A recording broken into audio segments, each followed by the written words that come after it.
ആദ്യം ദേവി മൂദേവി എല്ലാം പറയാ, കഴിഞ്ഞിട്ട് അടുത്ത്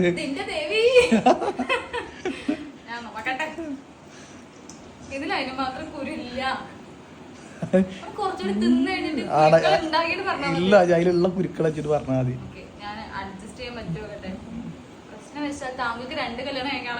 അങ്ങനെ നല്ല കാര്യങ്ങൾ പറഞ്ഞോ, നല്ല യോഗങ്ങൾ പറയും. അന്നാ വേണ്ട പറ്റി നല്ല ഐശ്വര്യമുള്ള ഒരു ഭാര്യ കൂടെ ഉണ്ടാകുമ്പോ അനുസരിക്കണം. ഇതുപോലെ പറ്റും. അത്ര ഐശ്വര്യം വേണ്ട. ഇനിയിപ്പോ ഐശ്വര്യം അനുസരിക്കാതിരിക്കുകയാണെങ്കിൽ തലയിൽ അടുത്ത് തേങ്ങയാണ് വീഴാൻ പോകുന്നത്. അതതിലുണ്ടോ?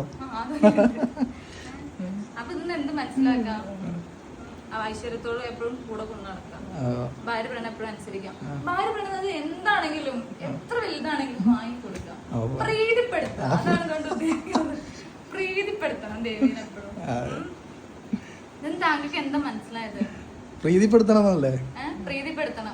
എന്നും ഷവായും അൽഫാമും വാങ്ങി കൊടുത്തിട്ട് അതാണ് ദേവിക്ക് ഇഷ്ടം. അത് ചെയ്യണം. അങ്ങനെ ദേവീനെ പ്രീതിപ്പെടുത്തണ്ട. പറ്റൂല. പറ്റില്ല. അത്രയ്ക്ക് ഐശ്വര്യം വേണ്ട. അത്രയ്ക്ക് ഐശ്വര്യം വേണ്ട.